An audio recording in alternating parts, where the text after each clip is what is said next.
we'll start then. So I'll start with the karakia opening prayer. So we'll do that. E te atua, o mai kia mātou, tō maramatanga, tō rengi mariai, tō kaha, mea tō araha mō tēnei rā. Aki, ameni. Ameni. Ameni, yeah. Thank you. Well done. Yeah, welcome everybody. We have apologies. We have apologies from Moko Tepanea. I don't have any more apologies. We have another councillor, Rachel, and she's actually observing. That's it, really. Will, over to you. Is there any other apologies? None notified to me. Anything for you, Aisha? We haven't received a response from Councillor Radich. He's the only one missing. Okay. Well, we won't record an apology then, and we'll move on.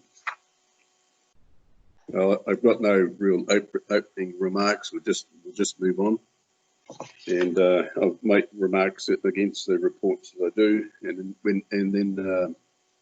then at the end I'll sum up on a few things here. So confirmation. So we move to item 4.1, our declaration of interest. I should add first, is anybody wishes changes to the declaration of interest there? Yeah, John, could I just record it? It seems like I must have fallen foul of your declaration system. It suggested that there might be something outstanding from me, and I'd like to rectify that if I could. But just for the clarity of the meeting, I don't have any matters that I believe are in conflict with either any matter on this current agenda or indeed with my role at Far North District Council. But just to record, I would like to clean that little piece up. If somebody could send me the right form to fill out, I'll fill it out. Yeah. Okay. Yep. Well, you got a note of that? Yes, we'll do that. Aisha will do that. Thank you. Great. Mr. Chairman. Yes. Mr. Chairman, I'm just come on to tell you that I can't come on, but I'll be late. I will come on as soon as I can, but I've got a couple of conflicts. Yep. Noted. So if you could put my apology in for lateness or non-appearance, or just, yep. I'm sure you apologise for me all the time anyway. So yeah. We noted you're not suitably attired with your tie as well. So. Okay. Thank you very much. I'll get on when I can if I'm able. Thank you. Okay. With the mayor gone, we still have a quorum, I take it, so that's all fine. So moving on then to confirmation of previous minutes. Do I have a mover on that? Yes, I'll move there, John. Yep, thanks, Bruce. And I'll second it. Any errors in the minutes? And if someone can please comment on those if they wish, if they see any errors. No errors. I'm going to try and juggle several screens here. You'll see me bouncing around various things. No errors. No. I've also got a chat going as well. So if someone wants to contact me, please send through via chat if they can do that, if they wish to speak. That makes it easier. So I don't want to miss anybody. I can't see everybody, so that would be great if you can do all of that. So I've got 3 screens here, trying to multitask and run a meeting as well. So it's going to be really interesting as we do that. So if there's no corrections to the minutes, I'll take it as being correct, and I'll put it to the vote. All in favour? Aye. Aye. Against? Aye. Okay. Sorry, was there against there? No. Okay. So we move to information reports. These are mostly information reports, so it should be interesting reports, I might add, but we'll move there, so there'll be a bit of discussion, I'm sure. So but let's move to item 5.1 on page 15. And item 5.1. We have a mover and a seconder, please. I'll move there, John. Kelly. Second. Kelly and Bruce. So Kelly moves it, Bruce seconds it. And so we now open up to comments, questions, whatever you wish. So I don't have a list of everybody in front of me. I'm not sure how John actually did it. So can we start with, we'll go around the table, starting with the Deputy Mayor. Councillor Court, do you want to comment? Good morning, everyone. It's lovely to see all your beautiful faces. I have no observations on this report. Thank you, Councillor Vucic. Yep. And then Bruce, since you're the Deputy Chair, Thanks. you next. Thanks, John. Appreciate that. I'm just conscious that the next paper also looks incredibly similar, although obviously another month. I just really had one question, John, which is that I appreciate the update, and I think it's a great report. And it's good to see action happening. So obviously there are naturally some outstanding ones. I guess the key question for me is actually, are any of the outstanding ones mission critical? If we look at our external audit reports, we're used to the idea of things being urgent or necessary, being beneficial or nice. I'm wondering if there's any sort of sense we could gain about whether the outstanding ones are mission critical, or indeed we've got no worry other than just seeing that they get knocked off in the due process of time. Excellent question. A question I actually had as well. And if Will can answer that, and you're correct, Bruce, 5.1 and 5.2 are very similar. So maybe if I'm allowed to do that, I'll just ask the response to cover both of those. Yes, so yes, thank you. Thanks, Chair. It gives me the perfect opportunity to introduce to you somebody who you may know from another life, Jamie Dyberg. Jamie's the new Matt Bell. Jamie took over formally. I have to say that without embarrassing the Chief Executive too much, it took us a long time to prize Jamie out of Sean's office, such as the high esteem that Jamie is held in.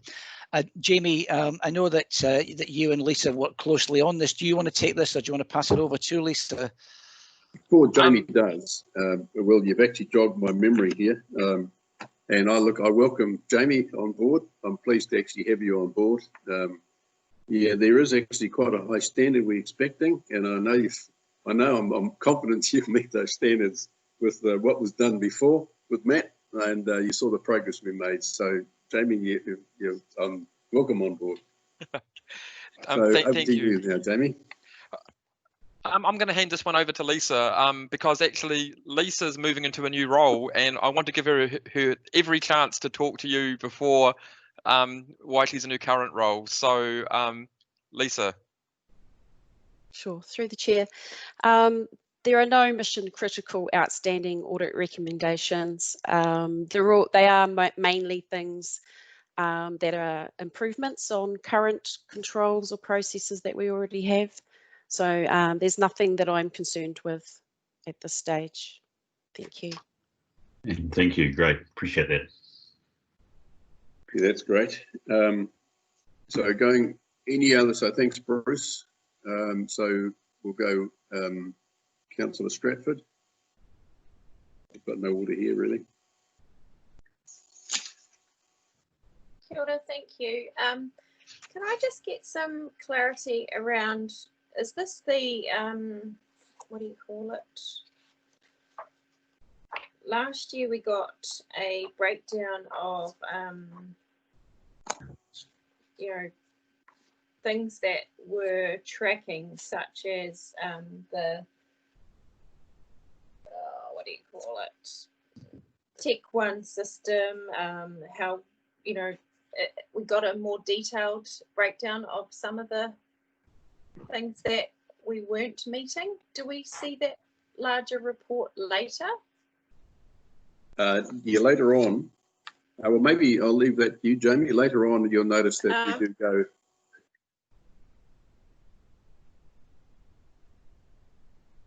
No, I don't mean later in this agenda, because I didn't. I'll leave it to Jamie, if you can please answer. Is that the only question, Councillor Stratford? Yeah, so last year, Audit New Zealand's report for the year end 30th June 2018 was attached to this report, so it gave elected members a bit more depth in what was being met or not met. And for new elected members, it might have been helpful to have that information. Yeah, good point. Or Jamie? or Bruce, am I getting the reports mixed up? Perhaps Will, through the chair, perhaps Will could just explain the context of this. Sorry, John.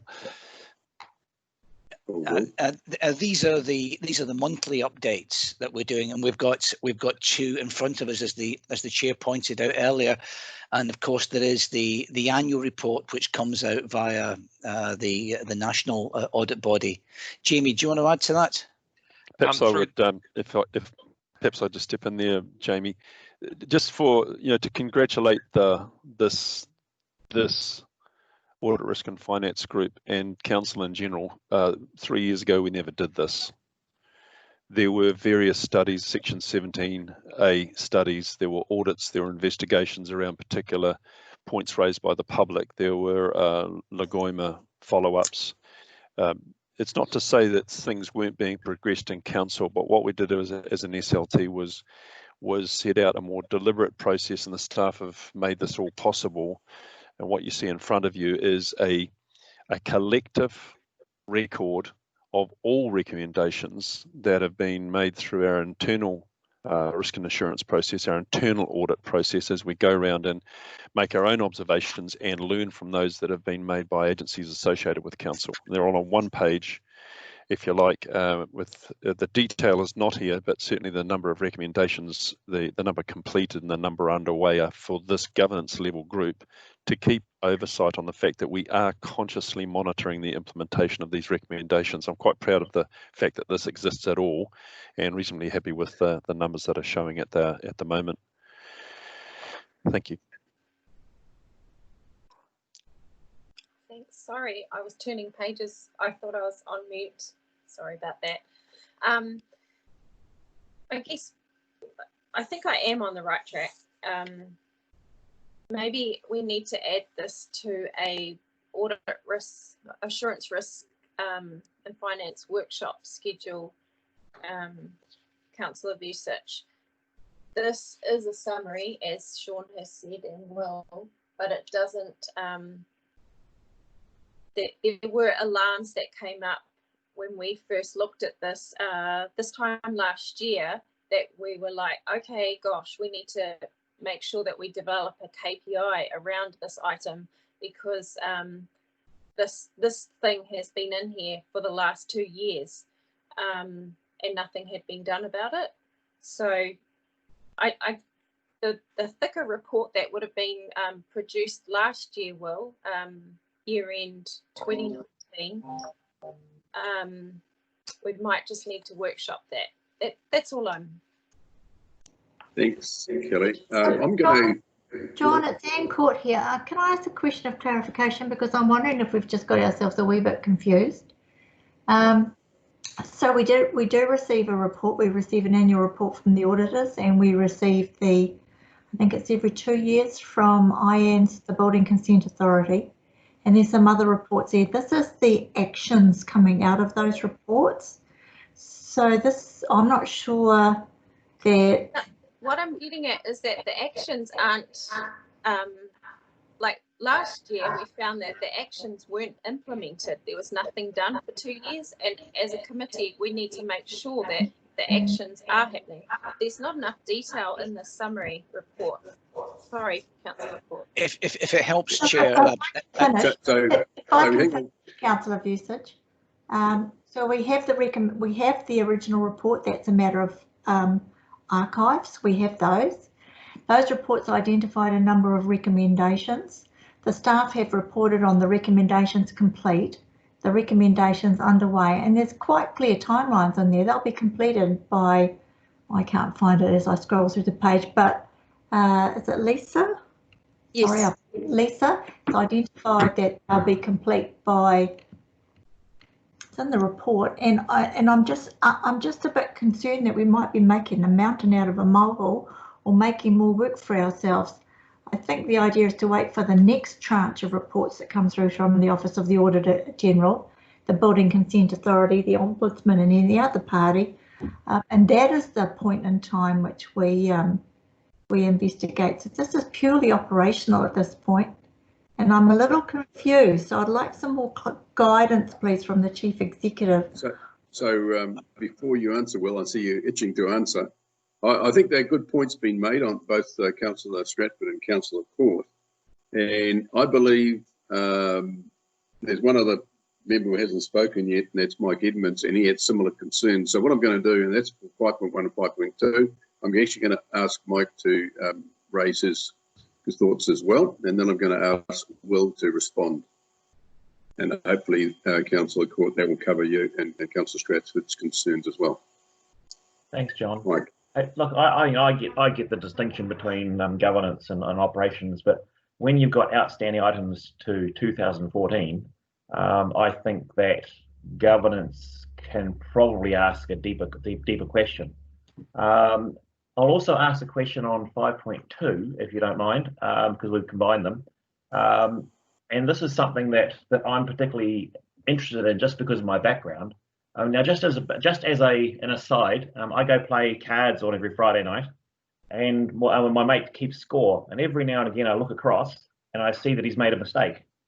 And that's not very often that I look across, but I see him make a mistake. And I wondered to myself, for all the times that I didn't look across, how many other mistakes had been made. And so I look at the 5.2, and I see that our network logins, a risk is that some don't have expiry dates. And Lisa, I'd like you to comment in a minute whether or not expiry dates are required. But expiry dates haven't been recommended, and in fact, they've been disrecommended, if I can use that word, for more than a decade. Having expiry dates on passwords actually presents higher risk to an organisation than the alternative. So I guess my question here is that, you know, we've got, I guess, what's the word I'm looking for? Classical or classic understanding of a problem versus the research or modern understanding. And so here we have something that is completely against research, completely against the current evidence. And this is something I understand. So my question is how many other things in the organisation with regard to risk is using old ideas or ideas that have just taken to be true but are intuitive, but the research is counterintuitive. So that's my question. It seems to me that expiry on passwords is a higher risk, and how many other things are we doing that don't conform to modern research or evidence? So thank you, Chair Edmonds. So, Will, I'm going to ask you to respond to cover Councillor Court and Stratford and Chair Edmonds. Happy to do so, Chair. And if I could leave Chair Edmonds' question to the end. Can I paraphrase a colleague of mine yesterday, Daryl Sargent? Daryl made one of the best lines I've ever heard at a council meeting when he said, when there was debate going around various angles, and Daryl said, well, actually, all of the members are correct. It was a winning line to say. And in a sense, I can see the Deputy Mayor having a good laugh there. But in a sense, this is true here as well. Councillor Court is right that what we're dealing with here is that these are monthly reports, all of which are a subset of what happens annually. Councillor Stratford is right that she wants to, as I understand it, she wants to see the monthly work within the context of what we're doing annually. And I think that there's a better way that we can present this in the future. So what we've got here is ammunition to take away so that when we come back for the monthly reports in the future, I think with a little bit of tweaking of this, we can put it in better context. If that answers that first question, Chair. I speak through the chair. Yes, yep. See. Yeah, no, I support everything that's been said so far, but in particular the Deputy Mayor. You know, we have I love the way our council has become at least more comfortable, if not completely comfortable, about the ongoing pursuit of perfect governance and operations. It's really smart organisations, smarter than ours, have this conversation as well. And it's like the Holy Grail, always trying to find the right balance between the two. My opinion about this is as Anne's is, and if I misinterpreted it, I'm sure you'll speak up, but Bruce might also have one on governance and management. You know, you guys are running this council, and when we bring a report to you like this, I've already predicted in my head what you're going to say, and that is, looking at these two reports, the total number of recommendations seem to be on average around 90% complete. Now that indicates to you that this is a council that is actively hunting down self-improvement through all the external perspectives and internal audits that we've done to try and be a better council. And you should be asking yourselves perhaps about whether you're satisfied with the amount that have been completed. And then the other thought I have is someone in the room is going to say, well, actually, there's a bit of a soft spot here, Sean or Will. How come only 21 out of 30 of the external audit for Lagoima compliance in 2019 have been complete? It seems like a really low number. What seems to be the problem? And if Will couldn't provide an answer to that, then we might expect you to send us away on that particular report out of the 20 or so that are shown over this overview and say we want a bit of a spot drill on that. Do you mind? Have a bit of a look. And we would definitely scamper away and provide that. But this is, you are sitting on the flight deck of a large machine with a set of gauges in front of you, not with hydraulics laid out all over the floor so you can see exactly how they work, and electronic systems all over the floor so you can see what's inside them. You've just got the gauges showing at the front, and you've got a couple of big levers in your hands, and you've got the power to push and pull those in the way that I've described so that we can go away and change the performance of the organisation. So I'll stop here because it sounds a little theoretical, but we're always just trying to find the right governance management balance, and this is our best way of putting a gauge in front of you that's got the big numbers where you can spot anything that you're not happy with and send us away on some specific point of it to do a deeper dive. If Bruce had a comment, I'd be grateful. Thanks through the chair. Thank you. Thank you, Sean. Look, what did you say? Well, all points are good. To me, this is indeed exactly what you're saying, Sean. As governors, we want to know that operationally you're dealing with matters that need to be dealt with. I also note, Kelly, that you and I had the benefit of run through with the council and more or less know roughly where these things are at.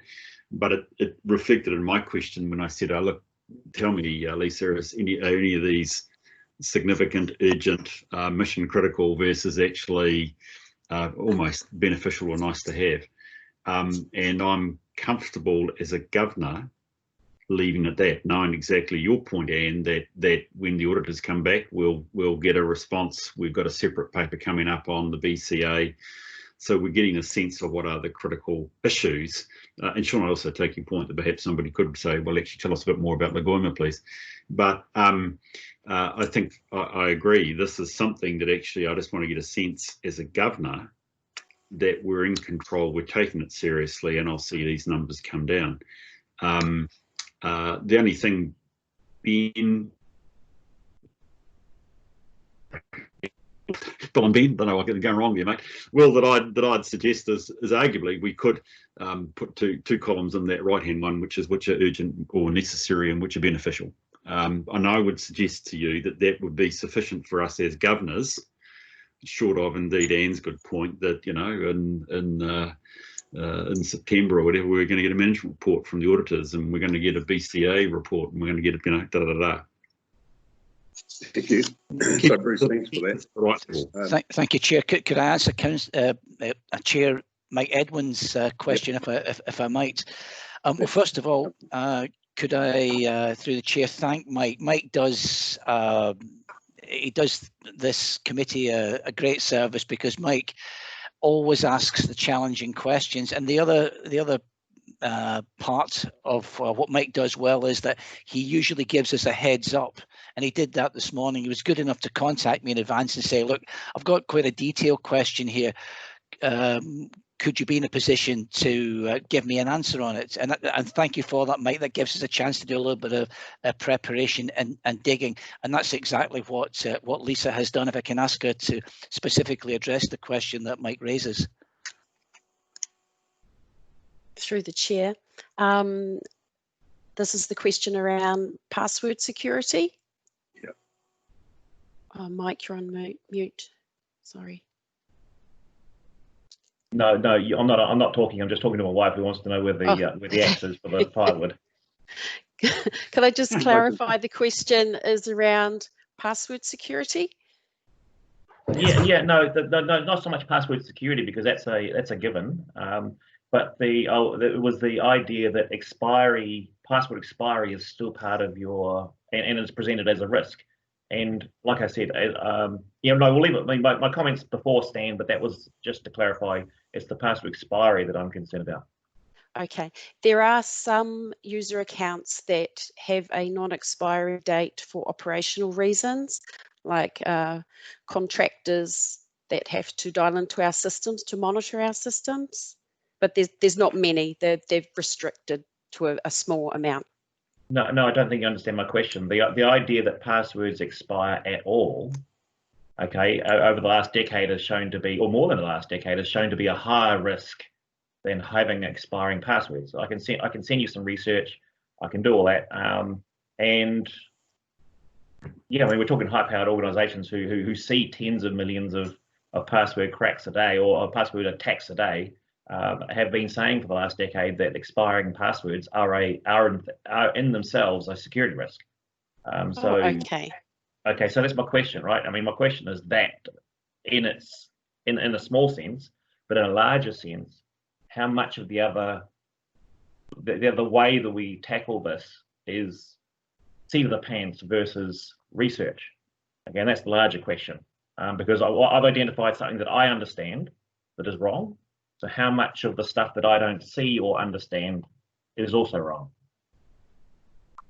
So what I'm going to do as chair, look, I think, Mike, you're making a very good point there, and it's a principle and while you use a very specific example based on your experience and also based on mine, I would say it's the principle that we're very concerned about, but I'm going to leave this offline and we'll handle that maybe in some workshop or something and just look at what we can learn from that and the rest of the things we do within council as well. Through the chair, I wonder if Will would just invite that conversation with Mike one-on-one, because he's, this is one of those, notwithstanding everything I just said, this is one of those situations where someone like Mike has got an extensive IT background, and if he spots some detail like that we may not have picked up on, we'd be quite keen to do that through RFS. Yep. Extremely happy to do that, thank you. And look, it applies in other things as well. We have Councillor, for example, Councillor Foy, who's very experienced in her specialist area, and she may be able to say, well, my knowledge or latest learnings show that there's a better way. And so it applies as a principle I'm talking about here. So while we can address the passwords, and yes, talk to Mike Will, that's fine. I like this committee to be able to challenge. We challenge our risk, and that you'll see that coming up. We challenge our risk profiles. We do that with the deep dives. Thank you, Bruce, for all that.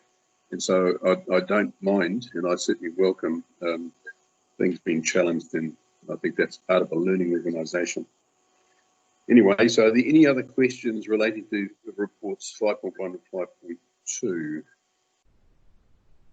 Just my elephant memory wants to remind everybody that at our last ARF meeting, we did have the audit people present that report, but we discussed, like we were rushing that meeting because there was something else happening, or we'd been pushed into that one, and we did not go over the report last meeting very well. So I am asking that we do schedule a workshop so that we, as governors, can look at what the urgent items were identified and just get some in-depth look around it. We have that report. but we haven't had a governance conversation Yeah. deep enough And about it. Councillor Stratford, as Will said, look, I agree with that. All the questions are actually right. We're all right. I know there's been a bit too diplomatic, but and I look, I'd welcome that.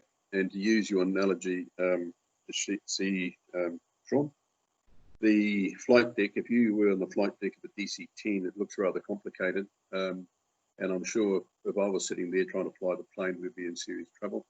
But at the same time, if you had one big goal in the middle that we had color-coded red, orange, and green, and if red meant, hey, you're in serious trouble, or green meant something is happening. So what I'm saying is, let's look at some of these big, and I'm sure Councillor Stratford is saying that, let's look at some of these big governance level indicators that we need to be aware of. So it may be a case of collating the information in a different manner, and some suggestions have been made. Bruce asked the right question, and so that's part of that refinement, so that our reporting can give assurance, and this is what we're about, assurance to elected members and committee members, I should say, and elected members in general. So thank you, and we'll just make a note of that, please, Will, that we'll look at something there to address some of those concerns. Yes, Chair. So, no other questions, I take it. So I'm going to put it to the vote, which is 5.2, and then go straight on to move to a second and putting it to the vote for 5.1, and then do 5.2 quickly since we covered both of them. So this is report 5.1. All in favour? Aye. Aye. Against? Carried. 5.2. Do I move in a second for that? I'll move. Yes, I'll move.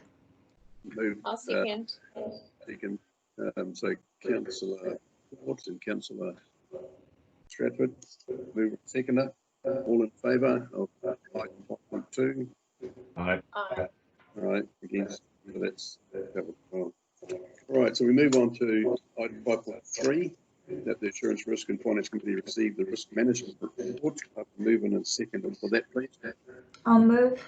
Move, Councillor Court, seconder. I'll second. Move on. So now we have, this is interesting report. Can I then ask, I'll start with Councillor Court again.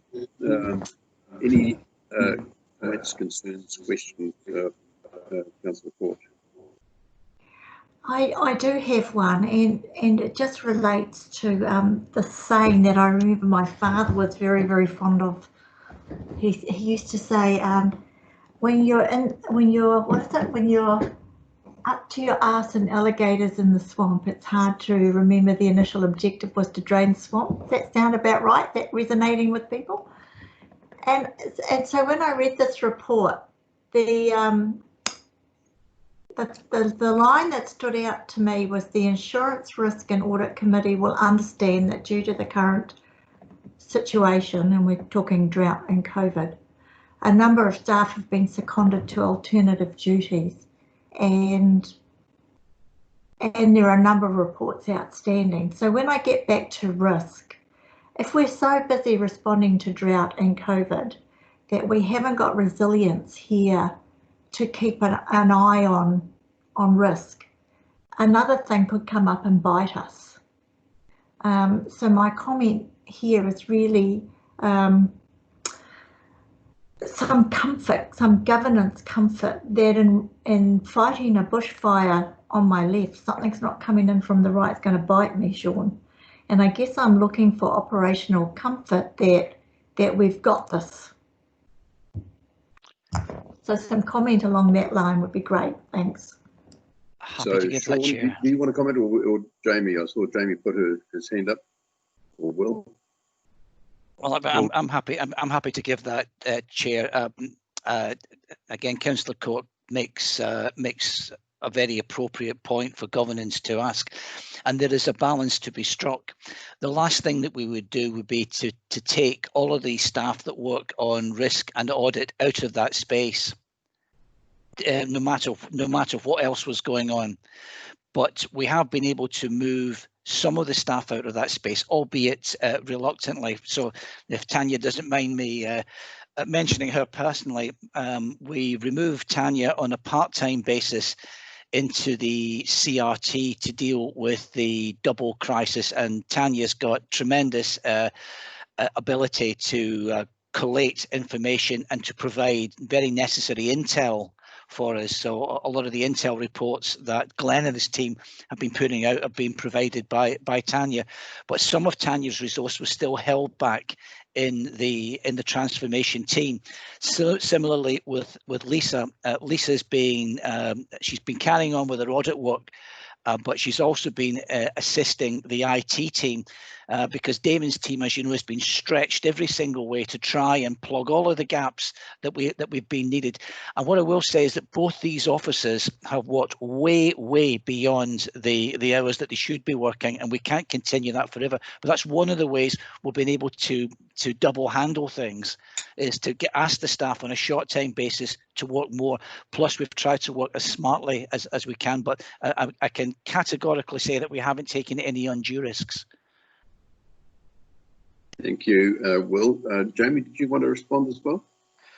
Through the chair, just two other observations. One is that I'm the reason why Sean released me from the executive officer role was so that we could have the leadership in the risk and assurance space. So that was the rationale for my transition at this point in time, as we do the emergency response and start the recovery work.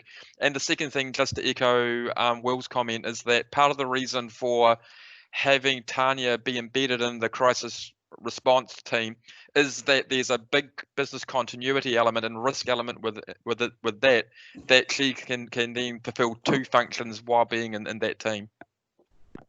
Thank you. I'm going to thank you, Councillor Court. I'm going to ask Councillor Stratford for any comments she's got. Thank you. Yeah, it's a really great report. I love having our risk management framework. It's awesome, and I know that our risk identification has had a bit of flack over the last, how long has it been? How long have we been in the drought? But drought was in there under climate change in number 1. But it's good to have this water resilience line in there, clear as day that there is an issue with water. Yeah, so I'm really, yeah, I love the report. I don't have anything to add. But yeah, look forward to what everyone else has to say.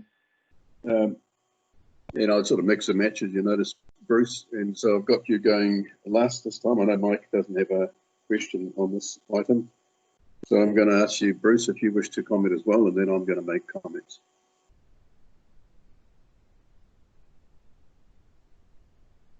Yeah, I can't hear you, Bruce. You're muted.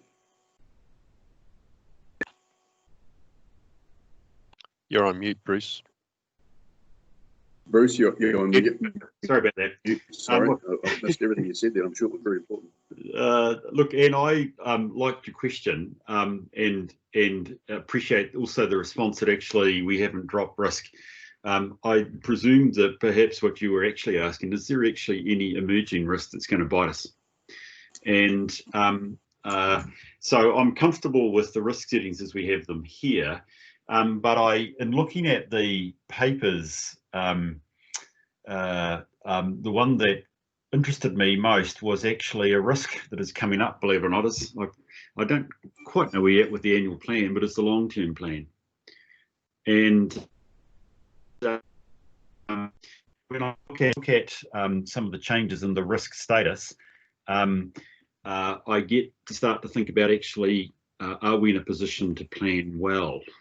So when I looked at the, let me get the right page, the asset management one, I am on the right paper, aren't I? Yeah. Let me just find it. Sorry. Where's the asset management one? It ends on page 26. I start to think Infor is going to be really critical, mission critical for us in terms of how it relates our asset information, which, you know, suggests, is it Project Darwin or Program Darwin is all about, becomes really important. I think I saw a September 2020 type deadline for it. It'd be interesting to know how we're going in that, because we've identified it as a risk, so we've got a really good mitigation, but actually delivery on time is starting to become mission critical if we're going to have good information to actually go into the long-term plan season. So this is and thinking about a risk that might come to bite us if we aren't, COVID and drought willing, managing that at the moment. So I wonder if I can get just an update on how we're going as far as that risk is concerned. Okay. He's going to respond. Jamie? I'm happy to start on well, I think the first thing to say is that, and in some respects, it ties in with one of the issues that we talked about at council yesterday. It's some of the work which isn't currently being done. So first of all, we've got a backlog of some work which hasn't been done, and that needs, to use the street parlance, a good quarter looking at. The second thing is that we are emerging into a new paradigm. We are in a very, very different world. And as I sit here, one of the worries that I've got, and it's something that Sean and I have shared, is the whole issue of affordability. And none of us really know exactly what that risk is yet, because that risk hasn't yet been measured. So I think that the risk portfolio which we currently have is very much a movable feast. And what we have today, in 12 months' time, I think will look radically different. And I think that's true of virtually. I mean, if you looked at the risk portfolio carried by Air New Zealand a few months ago, and you looked at it today, it would be entirely different. And I'm sure that the board of Air New Zealand, they haven't mapped out, they haven't got a risk map or a risk register which they think will be robust in 12 months' time, because they haven't yet assessed the risk. They don't know when flights will start, when borders will reopen. They don't know what the demand will be for flights. And in some respects, I think that we are in a real state of flux at the moment. And to use, we've got Councillor Smith with us, and I love stealing one of Rachel's favourite words. We need to be agile bureaucrats, and agility is something which can really be applied to risk. Could you add to that, Jamie? Through the chair, I think there's two key elements to this. As Will said, we've heard from elected members that crisis recovery needs to be a transformation opportunity, both external facing in terms of our delivery of public services, working with iwi, working with central government, working with community organisations to have community-led economic development. But the second thing is looking inside the organisation and looking at how we operate to become even more customer-centric, even more focused on harnessing the opportunities of remote working and flexibility to create opportunities to redeploy our resources to support that recovery. Bruce mentioned one of the big things though is we've got this LTP coming up. We've got asset condition work happening, and we've got the whole Program Darwin exercise, which is about developing a living asset management plan and ensuring that feeds into our financial strategy, our infrastructure strategy, and ultimately the long-term plan, and reflect the direction that this council wants to give in response to our due crises. So yeah, there's huge work to be done there, but we're acutely aware of the challenges and opportunities in there. And maybe Andy wants to talk specifically about Program Darwin. Before we do, I just want to, just get us focusing back on this report. Otherwise, we could go in every direction. So there's very good points being made. I just want to make some points about, Councillor Put, you raised some good points there. one of the key things that this whole risk management report and all about risk management, it's actually a fluid document, as the as our CE said before. We didn't have this just 2 years ago or 3 years ago, so we made a lot of progress, and therefore to say it'll be perfect from day one is asking a bit much. It has to be a fluid document. The analogy there that Air New Zealand would not have predicted that they would have 0 flights into various places is sure. But one of the key things about a risk register is you identify your risk, you tend to crystal ball gaze, and you think of the worst case scenario. And the whole point of doing that is to create a response. So you're trying to mitigate against it. And sure, there are risks that will happen that no matter what you do is not going to actually help your business. It could kill it, for example. Nuclear war, for example, to pick something. That's hopefully never happens. But so we're doing the best we can, is what I'm saying, and I'm quite pleased with what we're getting. But let's keep testing it, as I said before. On this report, you'll see there's mention on the bottom of the page there, of item 5.3. There's the deep dives, and that's one of the ways we do that.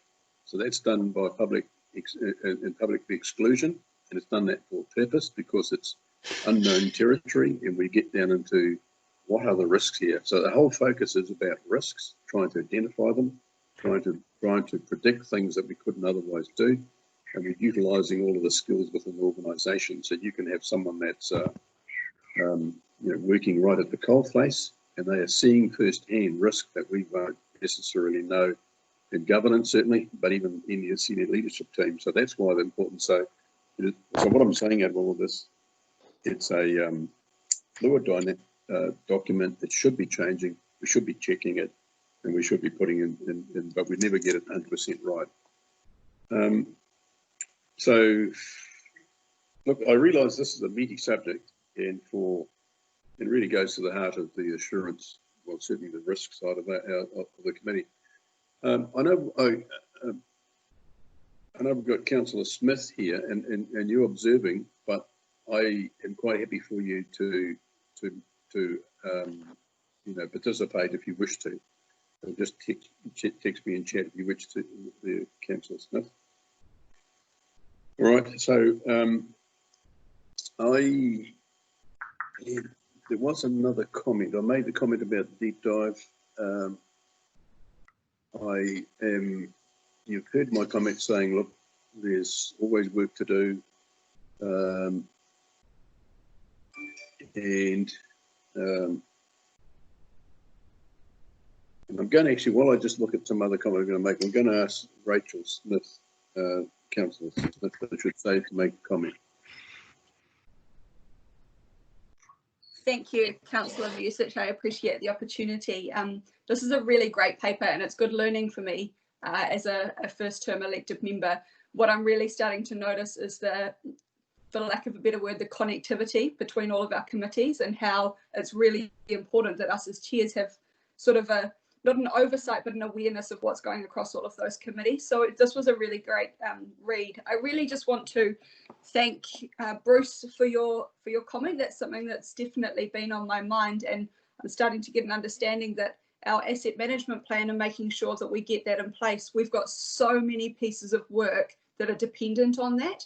And so I guess the question for me comes down to, at what point do we start, I guess, connecting the dots? I feel like going into the LTP, we are potentially going to be in a great place to be making some really fantastic movement from a strategic point of view, but it is reliant on having that information. So my question is, at what point as governance should we start shifting our focus if that asset management information isn't going to be available?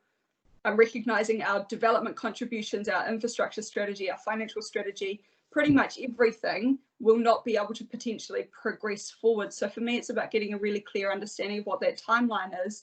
And if, say, September this year isn't going to be achievable, how do we start looking at those outcomes that we're trying to achieve, and whether there are different ways that we can be achieving them through that process? I guess that's probably the comment that I wanted to make around this. Thank you, Councillor Vusic. Yeah, thank you. I went through the notes and I found what it was, and I had two things to say, and that was number 2 about asset management. So, well, if you can answer that question, and then I won't comment on the asset management, but thank you, Bruce, for highlighting that as well. Thanks, John. I'm going to pass that one over to Jamie or one of my other colleagues to deal with around asset management. Yeah, I see Andy smiling, so I think it's his time to step up, I think. Well, I was quite looking forward to Jamie making a comment on asset management.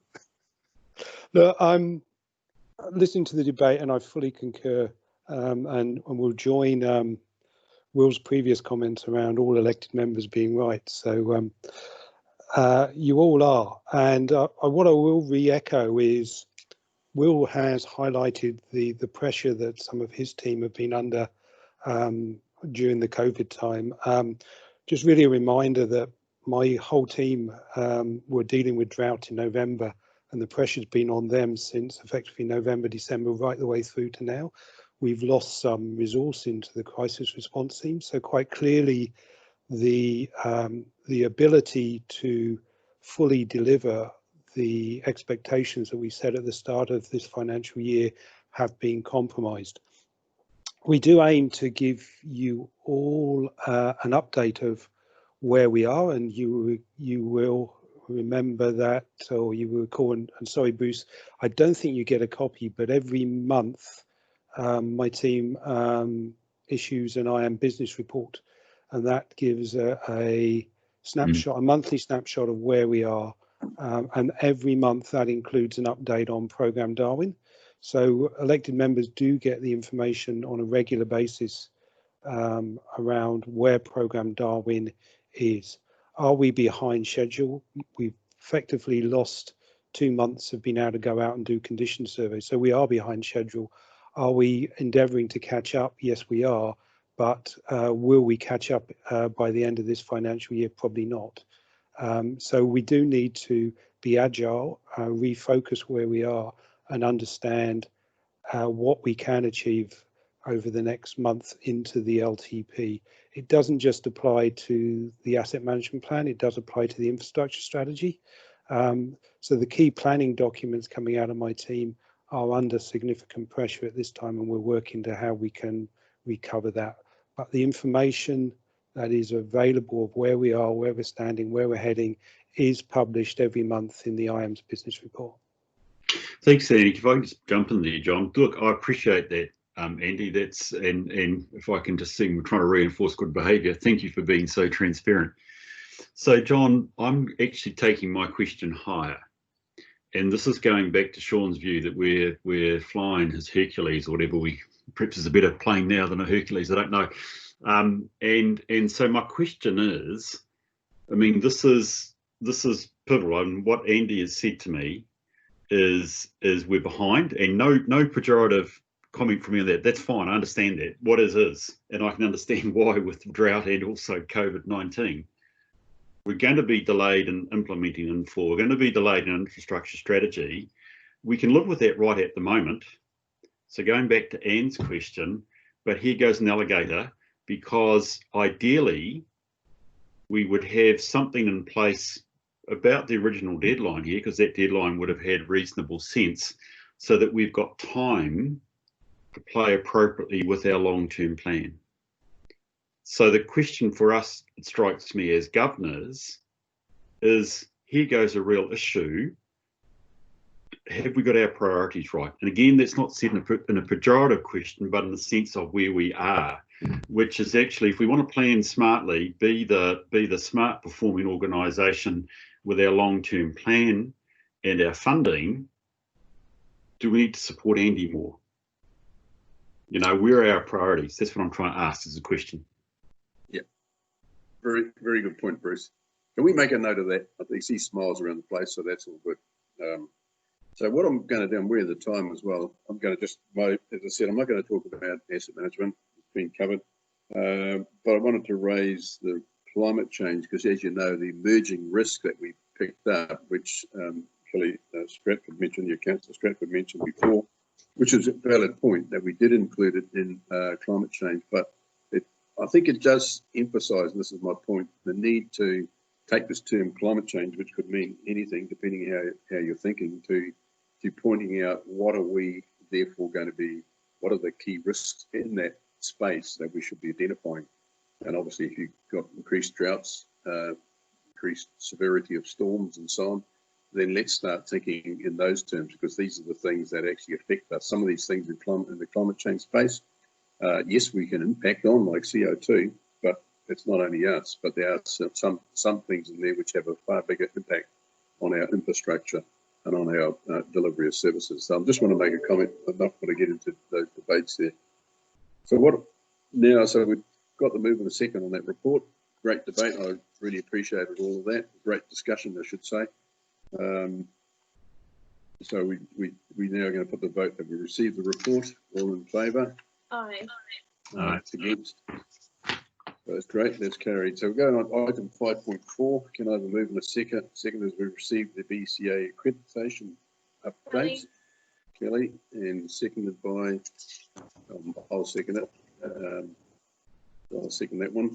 Now, can we have, who wishes to speak to it from the start? Thank you, Mr. Chairman. Dean Myberg, I'll talk to this report. What you see in the report is an update that was prepared, and obviously it's been a while since the audit back in October and the subsequent follow-ups in February. But essentially, we've met all the requirements of the audit. We've retained our status as a BCA, but there's more work to do, and that work is being done now in anticipation of the audit in October. So it's an out-of-cycle audit. Previously, the audit was on a biannual basis. We're now having another audit in October. A lot of the preparatory work that is being done now will be reported to this committee ahead of the October date of audit, based on internal audits that we will do, and we've retained the services of Rose McLaughlin, who was involved in previously in our lead up to the last audit. We also have a quality manager who has now been appointed. Katie Waiti Dennis is now the quality manager in the District Services Group, and she has and will have oversight of, amongst other things, the BCA quality processes and the preparatory work for the audit. The accountability sits clearly with the BCA itself. Quality managers and others who provide input clearly provide that objective outside of looking in viewpoint. And we will provide further reports to this committee ahead of October to provide you, the committee, with reassurances around our preparedness for the audit. And obviously, when we receive the audit results, we will update on the audit results themselves. I'm happy to take any questions. Yeah, thank you. I'll start with a question myself first this time. So my question is, given the COVID-19 disease and the work, how it caught us in various things, are we actually, is there any risk of, are we prepared basically for the audit? Is there any risks that we'd be facing because of the time loss? Mr. Chairman, the COVID situation has seen, not only COVID, but we've seen a drop-off in the number of applications. It's anyone's guess as to what will happen post-COVID and whether we'll see a return to former levels. We are, at this stage, below the 4-year average. And that, in some ways, is a blessing because it's given us a bit of breathing space to get on top of matters, to do a lot of training, the competency aspects of our staff. We've focused very hard on that through the lockdown to get the competency levels up to where they need to be. So it's been a useful opportunity. If the numbers ramp up again, number of building consent applications, clearly we'd need to address that. We believe we are in a good place. After the last audit, we've made a number of improvements to close gaps and to be audit ready. And we are following an approach now where we want to be audit ready every day of the year if we can, rather than scramble at the time of or in the months leading up to the audit. So we want to be in a position where we are maintaining that standard to make the audit less of a big deal, as it were, and to be ready for those things. Naturally, there will be areas that will require attention. Any audit highlights areas for improvement. We'll never be perfect and get 100% score. We have our doubts about that, but we are certainly in a good place now following the last audit. Yeah, thank you, Dr. Dean. I'm just going to ask, mixing the order up, just go around very quickly when we have time. So, Councillor Stratford, did you have any comments or questions? I love that comment. We want to be audit ready every day of the year. Thank you, Dean. Awesome. And yeah, we had a really good workshop which featured an update on the best, where building consents are sitting, and that was in the Regulatory and Compliance Committee. So thank you. This report's yeah, not news to me. Thank you. Thank you. Excellent. Councillor Ford, any comment? Thank you, Councillor Vucic. I just support Councillor Stratford's comments. Listening to Trent Blakeman present to us gave me a great deal of comfort. So I'm quite comfortable at the moment that we're in a good space. My question is, yes, we may be seeing a decline at the moment in relation to drought and COVID and building consent generally, but we have an avalanche of government funding coming, I suspect. And are we in a position to be able to respond to that in a timely manner so we can maximise the benefit to the far north? I'm sure you've turned your mind to that, but just a few words around that would be really helpful. Thank you, Dr. Myburgh. Thank you. Through you, Mr. Chairman. Yes, we have had a preliminary look at those shovel-ready and other projects to see what implications there would be for consenting generally, resource and building consents. The early analysis of that suggests that because it's mainly infrastructure related, or the projects are infrastructure related and do not have particularly large components of building work attached to them, building of buildings as such, that we are in a good position to address any building related consents as part of any shovel-ready funded projects that are coming our way. Thank you, Dr. Myburgh. Bruce. Look, I'm fine. Thank you. Great to see the progress, John. Excellent. And I know Chair Mike has got no comments on this item. So I'm going to put it to the votes. So just one addition to what Anne was saying, central government agencies like Ministry of Health and Ministry of Education, we don't have any process to be able to enable them to get their consents processed quicker at all. So they just need to wait. Is that right? Yes. Because I know of a lot of them that are like the government's going, right, you've got some projects that have been waiting. Here, we're going to give you the money right now. And so there's going to be a swarm of them coming through. If I may, Mr. Chairman, the situation we've seen just through COVID with lower numbers of applications has allowed us to do most of the work in-house rather than farm that out to our building consultants. We do have them on standby. We have contracted arrangements for peaks, and we were using that in the peak periods prior to COVID.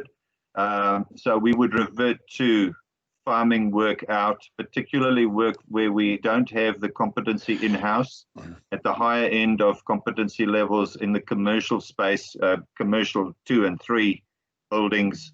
And if that includes hospitals and schools and those kinds of projects, we'd certainly be farming that work out again and getting the balance between work completed in-house and the work that we put out to building consultants.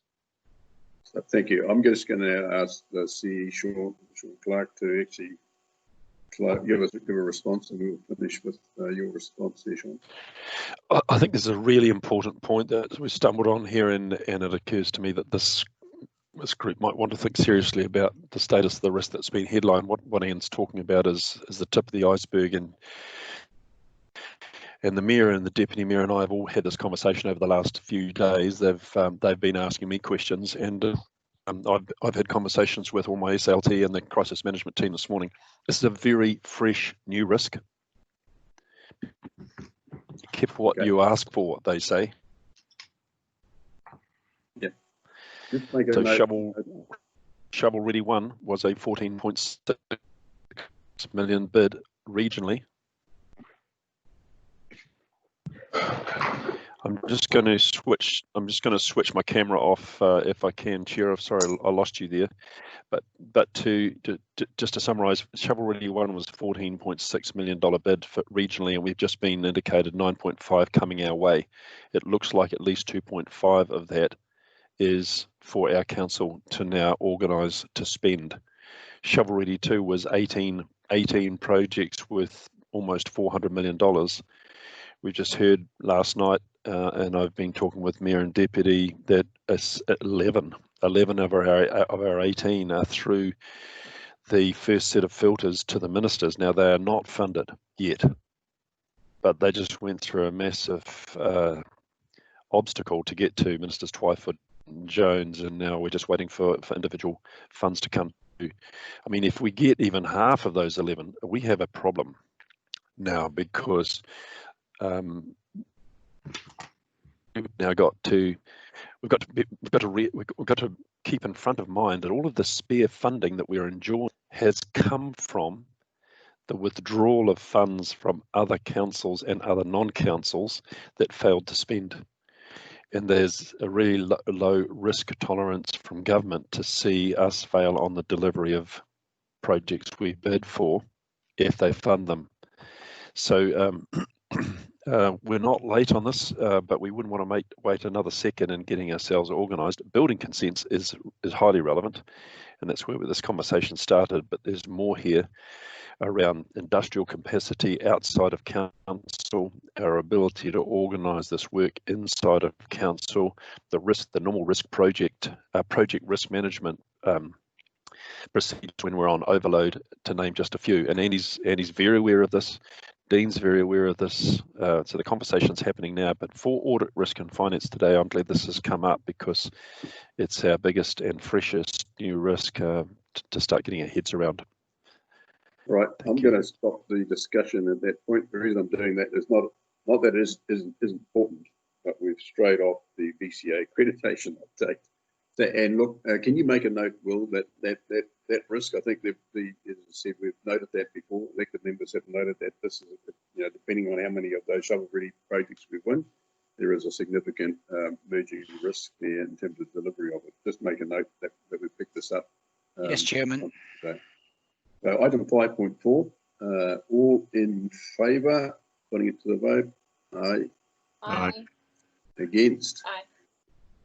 Carried. So now we go to item 5.5. We have the time, so now so do I have a move in a second? That Assurance Risk and Finance Committee received a report May risk. So that was Councillor Shepherd, I take it. And seconded by Councillor Court. I'll start with the Councillor Court. Do you want to make comment on this report? 5.5. I didn't have any comments, but I think this is an opportunity to explore further the commentary that the Chief Executive was just articulating. We need to be ahead of the game here, and it's not something that I think we can delay for the next meeting cycle. There's a very real opportunity coming our way, and it's coming like a tidal wave, and we need to be positioned to respond. And it's a risk to our organisation to respond. It's a risk to our organisation not to respond. So I don't have the answers. Sean phoned me last night, and my response is, we can do this. How, I don't know, but we've got to try. I don't have any other observations at this point. Thank you. Yeah, agreed, actually, Councillor Ford. That certainly is a big risk, and I know we have talked about it. Any other comments on the tour of organisational risks? And maybe we have to consider another one there to add if we've already discussed. Councillor Stratford, and then, oh, Bruce, you put your hand up first. You can go first. Oh, thank you. Well, look, I just wanted to follow on to what Anne said and what you said, Sean, which comes back then to having just looked down the list of risks I see with contract management arrow in terms of trend is going up. And that also reflects not just our readiness, but actually the supply chain and the fact that we've got stress here. So look, I take it as a read. John, I guess what it really comes back to is we're grabbing a list of quite a number of risks which are more current and extant than perhaps our general ones. So this is raising our question of agility. So Sean, I'm wondering, there is a sense here of growing priority around these risks. Are you comfortable that we're set right to address them? There are lots of conversations that I haven't declared here that are happening inside of our staff. I mean, there's some quite radical stuff being looked at. I mean, Felicity Foy, Councillor Foy, pushed out of session for growth in IAMS a wee while ago. That suddenly has become a very good suggestion, and we're interested in whether elected members have an appetite for that. But Andy Finch is putting together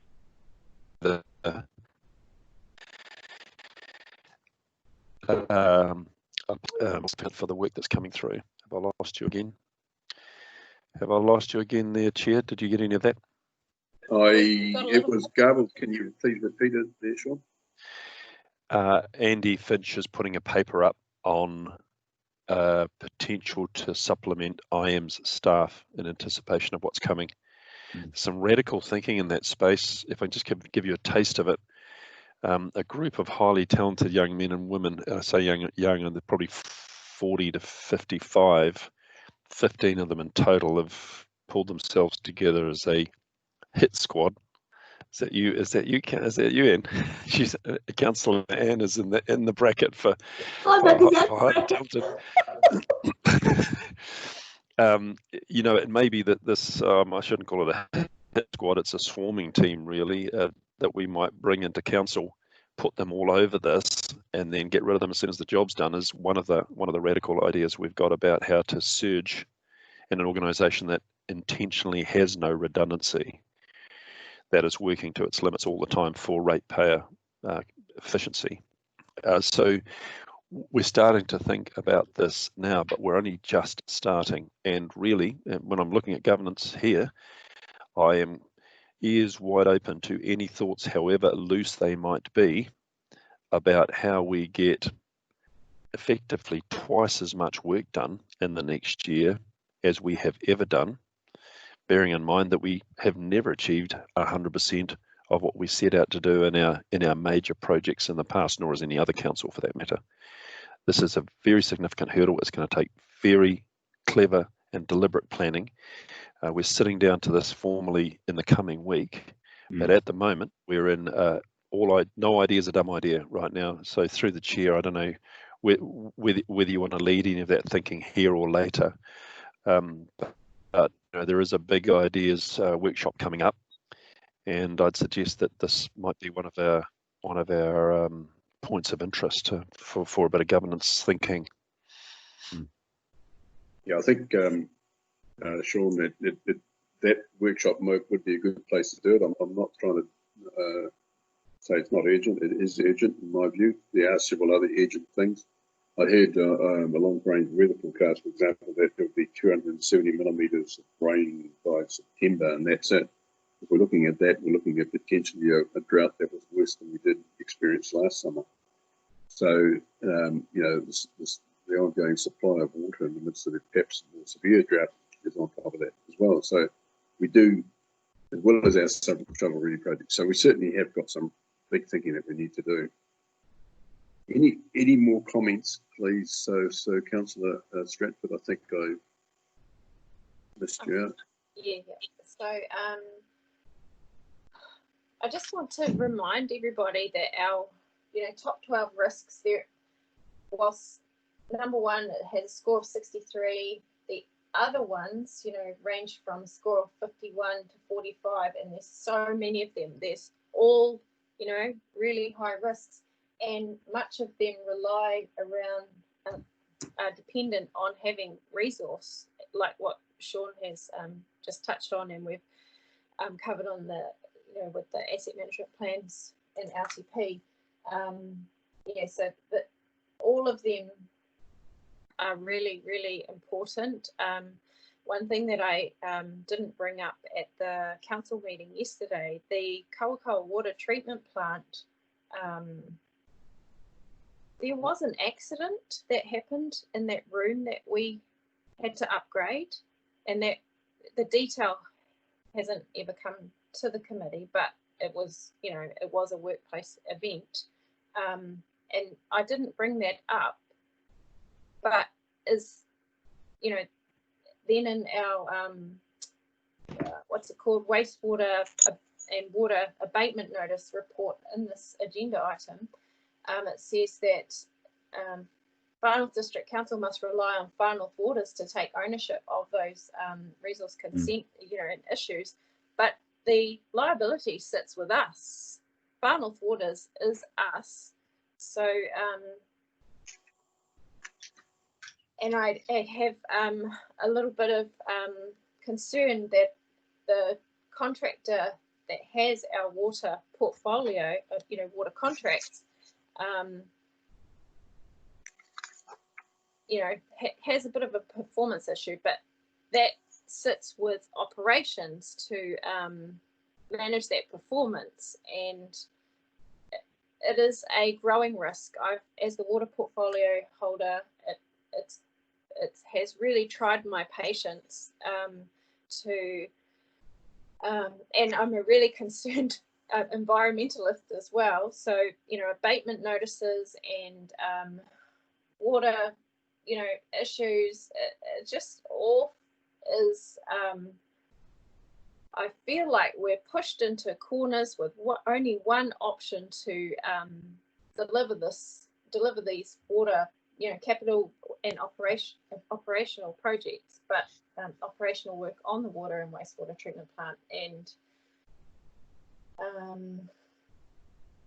this is where I bring it up at the Audit, Risk and Finance Committee. Thank you. So I'm going to ask Andy Fitch to respond to that. Yes, thank you, Councillor Stratford, for that. Can I just sort of give you a bit of an invitation as chair of the Three Waters portfolio, that sort of detail, perhaps we have that sort of conversation in that environment, and perhaps we can allay your concerns through that route? It's probably not appropriate to do it with the contractor in the room, though. Okay, maybe we'll have a chat about that. It's not a direct. Okay, we'll talk about that offline. Okay. May I contribute, Councillor John? Yeah, okay, Sean. I was going to say that there is a governance level, obviously, in the operational level here. But Sean, if you can comment. Yeah, that was my point, actually.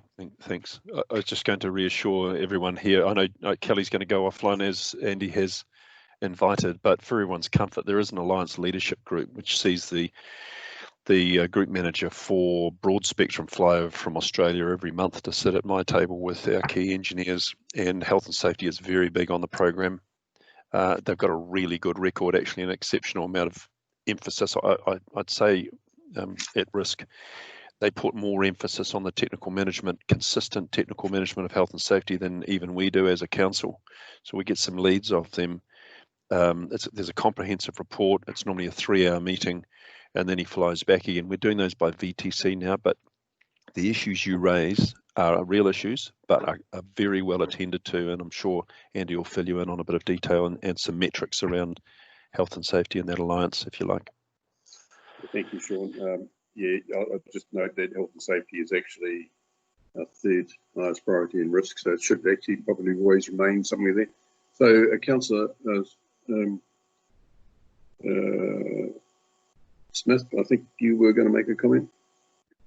Thank you, Councillor Vucic, and I'll make it quick, but I couldn't resist the opportunity to return the quote back to Will Taylor around utilising a can-do attitude. So I'd really just like to commend our CEO for giving governance the opportunity to start progressing those conversations and to take a different approach, so that not only are we holding your feet to the fire as governance, but you are able to hold our feet to the fire as well, and we're both accountable for our decisions. So I really appreciate that conversation. Thank you. Thanks, Rachel.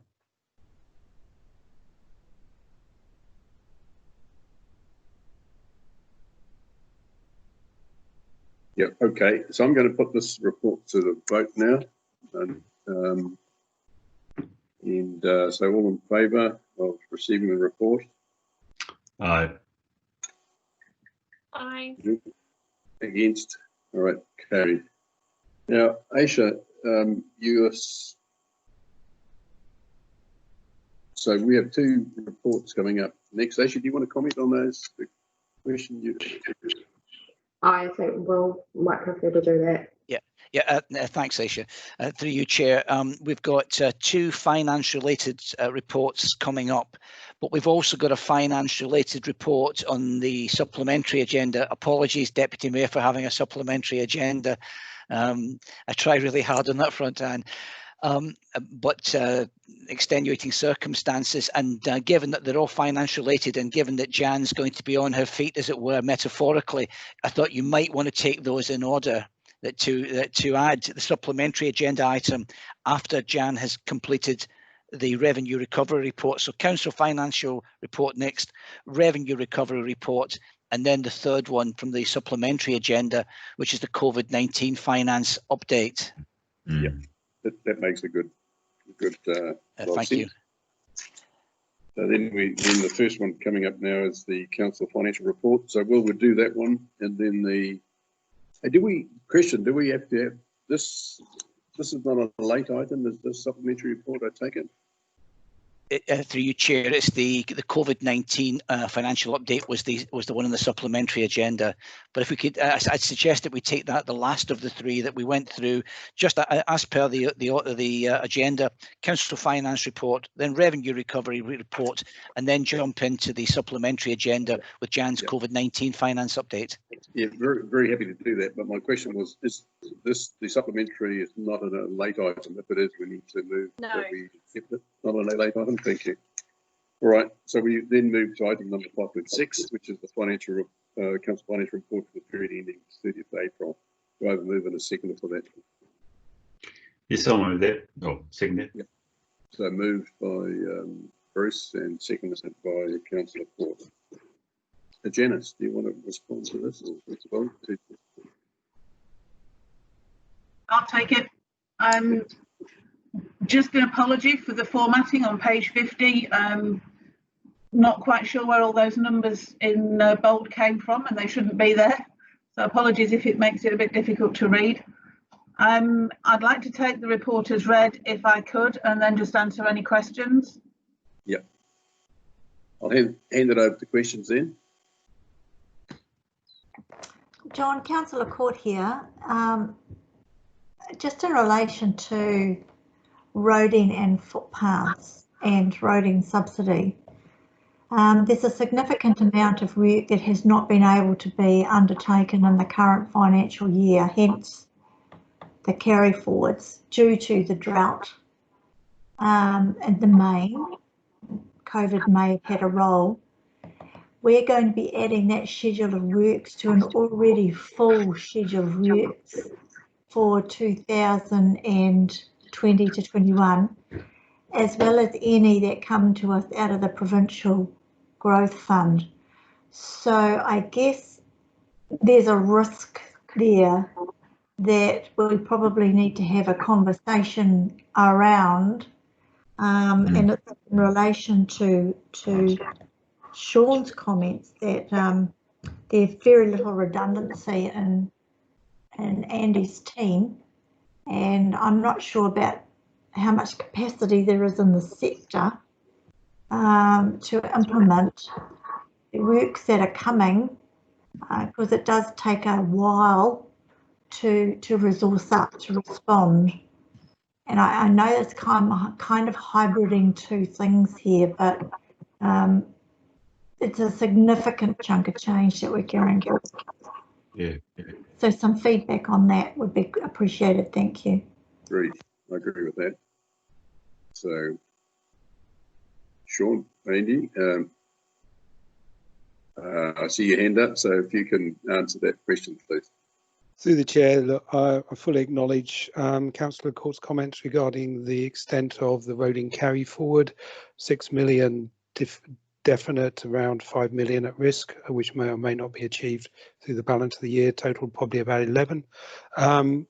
Had a conversation with Calvin from the NTA, and he's been clearly, the conversation was clear around the expectations around delivery of not only the carry forward, but being the last year of the RLTP, the programme for next year, because at the end of next year, subsidies can't be carried forward. The assurance that I've had verbally to date from Calvin is a number of the projects, a significant number of the projects that are carried forward from this year, they have used the lockdown period and the period leading up to that to ensure that the design and all the preparation work for actually getting those onto site have been well advanced. So he has given me assurance that they are almost shovel ready for as we've emerged from lockdown. What I'm now looking for him to provide is the evidence to support that. So it is an ongoing conversation. It is acknowledged that there is a risk there, and we're actively looking to manage that. Yeah, I guess one dry winter aspect is maybe we can get on the ground and do it without the risk. But can I get another? Sean, are you there? Can you get a response? Because I think we have a significant risk facing us here. Yep, we do. I love to have answers to all our problems, but I don't have one to this. I've just taken a note actually to ring Steve Mutton and ask, Bruce, you might have a comment on this, to ask what we need to do as a country, noting all the legislative changes that are being rushed through to make the impossible happen. What we need to do as a country to get the subsidies carried forward beyond the end of year 21. You know, what is that rule that we've always had in peacetime, and how movable is it under the circumstances that not just our council but everyone has been in shutdown with COVID, has now an ongoing diversion of energy, and secondly, quite separately, what we're calling ESEO, the Economic Stimulus and Employment Opportunities projects that we've talked about here before. We've got millions, hundreds of millions of dollars of extra projects coming. Whether it's possible to get that rule tested for a start. But that aside, all I can do here is acknowledge that we do have a really significant risk, as Anne has raised, and we are now settling down to figure out how we can avoid losing. This is, for me, the bottom line is to try and avoid losing the NZTA subsidies that we've earned through to the end of financial year 21. Elected members, we rightly, as I would be disappointed if because we can't organise ourselves to spend 33 cents, the government doesn't give us 66. That's really got our attention, but we are up against it with all this extra work and our lack of capacity. So the problems, this is the right place to state the problem. I'm sorry I cannot provide a solution. I think we've got a lot of work to do. So Sean, look, this to me is quite a serious issue. We have certainly a lot of work to do. Like you, I don't have answers, but I think we have to, as an organisation, take this really seriously and look at what we can actually do, being quite innovative and being quite actually out there. Because NZTA itself has got several financial losses it's actually facing as well. If they can claw back money because there's an excuse to do it, I guess they would. And likewise, central government is taking a big, huge financial hit too. Again, if they can claw back money, I guess they will if they can save a spend. So we actually are. So maybe, I don't know, Andy, do you want to comment again what we can do? But certainly we are actually receiving a report here, not trying to solve a problem. So I don't want to head down that line, but maybe some ideas in terms of how we can capture this and not lose it. I know Michael Tiffany has come on board. Thank you. Good all. Through you, Mr. Chair. Look, the risk is fully acknowledged, and as Sean has identified, I don't really have an answer for you at this point, but we're working on it. I really can't give you much more than that. I am looking at putting a structure together for how we might deliver the capital works programme. I am putting a paper forward to council for additional resources to not only supplement moving into the LTP, but also delivering the shovel-ready projects. So we're doing a lot of the preparation work ready to respond. Thank you. Going back to the report specifically, I have a question on that. And the question I actually have is, given these other shovel-ready projects coming along, what is the financial impact on ratepayers we'd like to face? In other words, have thoughts been given to that? What do I mean by that? Is there is, if we're building any asset, for example, then we have depreciation we're going to throw at that. And we also then have the issue of consultation on it. So maybe that's somebody can answer that. And what thought has been given to that side of it? Andy? So through you, Mr. Chair, the consultation, the list of shovel-ready projects includes a number of those that are currently in the LTP already. So the consultation for those will not be needed. I accept that depending on what the final approvals will be, there will be an element, there may be an element of other projects that sit outside of the LTP, and a conversation that we're having at the moment with Janice is, and we'll be having with Janice, is around what that looks like in terms of depreciation going forward. You're quite right, there's no such thing as a free lunch. So your capital program always comes with operational costs down the line, and they do impact upon the rates. Also having the conversation with Janice and Cheryl, and we've got a meeting next week with a broader team across corporate services and IAMS to look at the more strategic implications of these shovel-ready projects around, do we need a consult on them, do they breach the significance threshold, and what the potential operational stroke depreciation risks are. So I can't give you an answer at this point, but I can say we are working to give you that answer at a future date. Thank you, Andy. Members, did any response? Bruce? Look, I've got just another question clarification, but the point's well made, and Andy, you clearly have got that as a key risk. So I get that in both in terms of delivery and the operational cost, and also actually you're right about the no free lunch. My presumption is that with the shovel-ready projects, we actually have to make a contribution as well. So it's probably affecting our deadline too. If we're going to bring projects forward, we're going to have to contribute. I don't think we're going to get 100% subsidy out of the Crown, as well as then also having the operational impact that comes along the way. So no. Could I ask one question, John, just for my clarification, edification from Janice, if that's okay? Yes, sorry. Thank you. Appreciate that. Look, Janice, thank you for the report. Very helpful. Can I just ask a question about the sort of the unbudgeted expenditure? And I'm looking at the top of page 60. I was interested in looking at to see whether our numbers have been affected by things like the drought in terms of it. And I go to that shaded area at the top of the table where we've got Lake on Mapiri and Bonnets Road, etc. I've got negatives and equivalent. Can you tell me what that means, please? Yeah, we put the projects in with the money we're getting from PGF. So the negatives are the PGF grant money coming in, and the positives are the budget lines. Right. So does that mean, in fact, our drought costs have been fully covered? We're running hot at the moment, so we've actually spent more than that, and we haven't reforecast them yet. No, okay. So you're able to give an indication of what is the probable hit to the ratepayer of the drought through, you know, that we've had to cover as a council for costs? Yep. Just bear with me a second. I'll give you that as soon as Excel decides to open.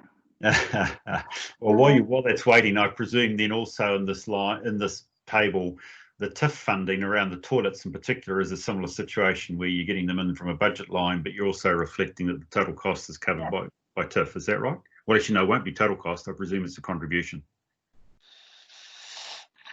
I think it's a 50-50 split on TIF, I believe. Yeah, that's what I would have thought. Okay, thank you. So in terms of the PGF projects at the moment, we've gone over by 426,000. So that's the cost of the drought to us at this stage. In terms of the PGF funded projects, yes. Okay, right. Okay, so the critical thing there is PGF, but somewhere. So then, if I go right back to the original part of the report, which is the P&L, and let me get my page right. I'm looking at the summary on page 52. And I was just trying to look at the actual year to date, how much of that operational spend has been affected by the drought,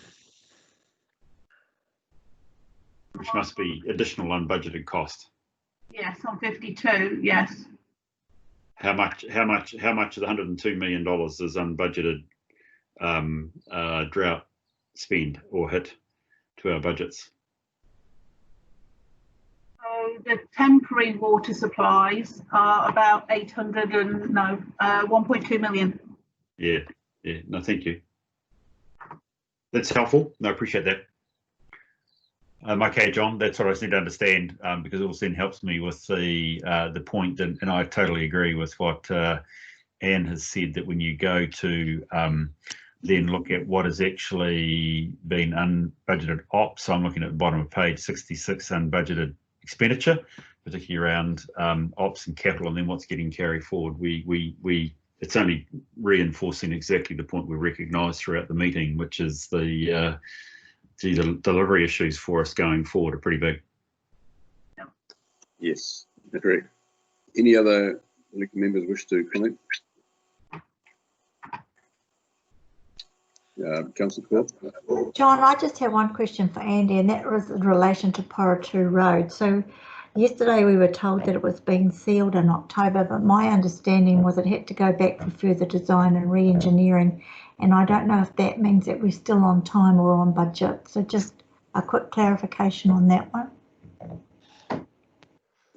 See you, Mr. Chair. Can I come back to you offline on that? I'll do some work on that and give you an update. Thank you. Okay. Can you email us as well?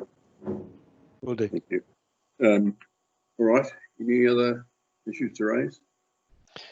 If I might. Yes, Sean.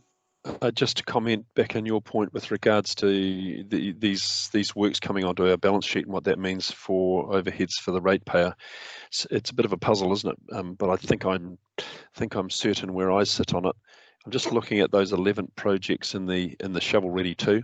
That is the 11 projects that have gone through to the ministers, and in those 11 we've got they include some pure infrastructure projects that would have landed squarely on the ratepayer, including Kaitaia Water Project, the asbestos cement pipelines in Kaitaia, the Taipa wastewater treatment plant upgrade, Paihia water supply upgrade, and so on. These are it's hard to imagine what the downside is of whatever they add up to, probably around 50 million, Andy. It's hard to imagine, even if we end up with these items having secondary effects on our ratepayers. It's hard to imagine saying no to the offer and continuing to carry $50 million worth of future spending on our own. So I think we're well and truly on the positive side of the ledger with these projects with these capital projects being on offer. Mm. Well, I get that, Sean. I think the critical thing is delivery, isn't it? I think that's what we're all recognising will be the crunch when it comes. So I agree. I mean, even for the taking on debt earlier or whatever to be able to do our contribution, you're still pretty certain to be on the upside for this. There is an element of gift horse. Thank you, Sean. That's good. But there is still, as pointed out before, there is still, yeah, and that's great. That can reduce the overall cost of ratepayers, but there's still a bit of an unknown, so maybe there's some work to do there. I know Councillor Porter has actually asked for visibility on the 11 projects by way of email, and I think that's a good idea as well. So I'm going to now move on, put this report to the vote. I don't think there's any more comments.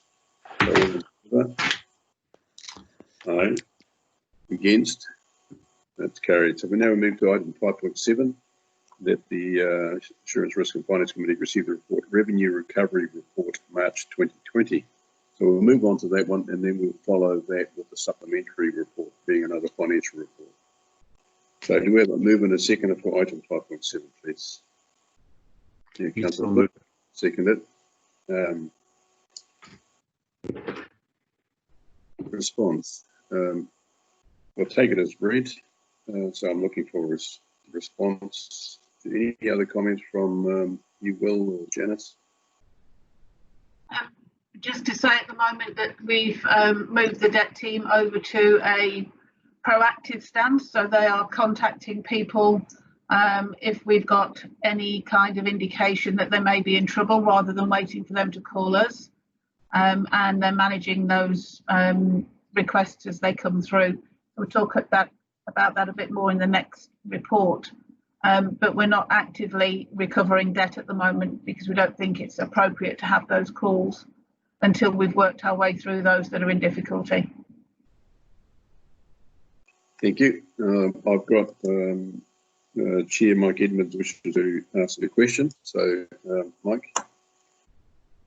Okay, so I went to the supermarket the other day and I picked up a can of tomatoes, and on the back of the can it said tomatoes 1%, other 99%, and I thought that was rather suspicious.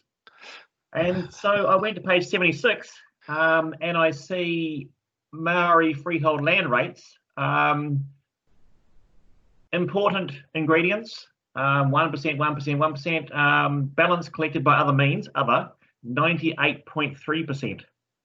Okay, and I thought to myself, well, that 3.8 million divided by the lowest other payment arrangement means that there could be up to 1,000 or more different other means, which I find unlikely. So what are these other means, and why aren't they included when they would definitely be more than payment arrangement of 3,800? I mean, it could be as low as 1,055 according to other numbers on the spreadsheet, which are important enough to have a separate line. So my question is, what are these balances collected by other means? And it seems rather, it seems a large oversight to have such a large number that is agglomerated versus other smaller numbers. On page 76 on Maori freehold land. Yes. So the 21.2 million that's there by balance collected by other means. Really, in terms of Maori freehold land, that means discussions where we're able. It's collection by negotiation, because we have very few powers open to us to take any legal action in that space. I can help with that, Mike, if that doesn't answer it for you. Do you understand what you? Yeah. A bit more if we can, Sean. And then after that, I'm going to ask Councillor Stratford to comment as well. Sean? This is there may be another way of expressing this to make it clearer, but what this is back in the mid 1800s when we turned up as Pākehā with a paradigm that said there's a fence around the title and there's an owner, and we send you a rates bill, and how that didn't land with Māori who don't have a fence around the maunga, and don't have a single owner.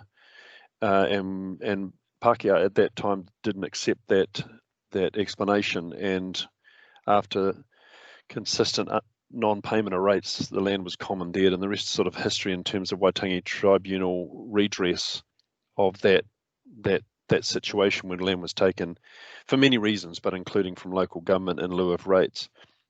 After the awakening, and I suppose you'd call that in the 70s with the setup of the tribunal, councils continued to send bills to Māori, but didn't collect when they didn't pay. And this is a political reality that we're no longer confiscating land, and there's this continuing situation where there are maunga that are completely non-productive and don't have a fence around them and don't have a single owner. They belong to an iwi. So over time, you can see that the debt for accounting purposes is 22 million. We still need to carry that on our financial statements, but we will never collect that money. What's just happened freshly is the government's announced a new rating policy amendment, which will now formally dispense with this problem. And this will be able to come off our books. I don't have that legislation in front of me, so I can't give you more detail on it, but Will or someone else in the room might, maybe even Moko can refresh us on that ruling. But it's brand new law, and it's to address exactly this point. So the outcome of that law for council is that we'll be no longer sending invoices to Māori freehold landowners. The Māori Land Court defines Māori freehold land. For this room in general, it means that it doesn't have a single owner, and or it is non-productive, and or it is uninhabited. Māori Land Court has the magic about deciding what is and what isn't. But anything that is Māori freehold land will not be rated. Just like dockland is not rated, Māori freehold land will not be rated, and therefore this whole line will disappear from our books. Hope that helps. Yeah, look, as long as the whole line means too hard, I'm happy. But the word other indicated to me that there might be other means along with too hard. So I would prefer it to be more descriptive, just so we can be assured that it doesn't just mean a whole bunch of others, including some really big ones that, like I said, agglomerated and make things confusing. So if we can make the last line too damn hard and will disappear with the new rules, that'd be good by me. What do you think, Will? Can I answer that, Well, please? are you going to make the same for the general title rates as well? It has the same description. We do try and keep the descriptions the same, where we don't have any fixed methods at the moment, and we're working on them, which is what that balance collected by other means really means. The other point to make in terms of the new legislation is that the amendments as they're proposed apply to unused and occupied land. It does not apply to anything that has residential dwelling on it. So if there are any cases of Māori freehold land where the land has a residential property or is being used, they will still need to be rated. The Act itself, or the bill itself, submissions closed last Sunday, and with the help of Councillor Tupouniua and Stratford and the Mayor, we have put in a council submission for the bill, and we are largely in agreement with the items put forward. There were a few amendments that we suggested.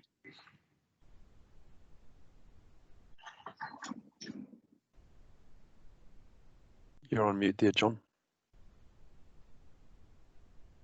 Still on mute, John. He's probably wishing I was on mute. I'm sure that's not the case. I wonder why people interrupted me. Now that's got a good answer to that. Thank you. So Councillor Stratford, I wish you to comment next, and then Councillor Tupouniua to comment. Thank you. Awesome. Thanks for that update, Janice, and for confirming that, because the last time was it at council or in ARF, there was action going to be taken via, is it Law North? Did that action continue, or was that put on pause? In terms of the general title land, we have paused anything that was approaching court and hadn't made it. There are other actions that are still in progress because they were already in court and we can't stop those. There's many, you're talking about maybe four or five. And are we, so those ones are general title and Māori freehold land ones or not? No Māori freehold land action has been taken on any case. Okay, cool. And we also wrote off some, when was the last balance date that there was a big chunk that council wrote some off? We do statute write-offs at the end of every financial year. Oh yeah, last year. So yeah, cool. We're gearing up now to do the ones that will become statute barred at the end of this year. Yeah, because I did notice since the last financial, the last revenue recovery report that it's reduced the amount of arrears. So although we're in a bit of a financial crisis as a district, payments are being made. And I was going to raise the item that Mike Edmonds raised as well, because I noticed that the number of water properties has dropped off the end of that spreadsheet. You normally do have number of water accounts there. So if that could just be added, because it adds context to how many people aren't paying. Yeah. Thank you.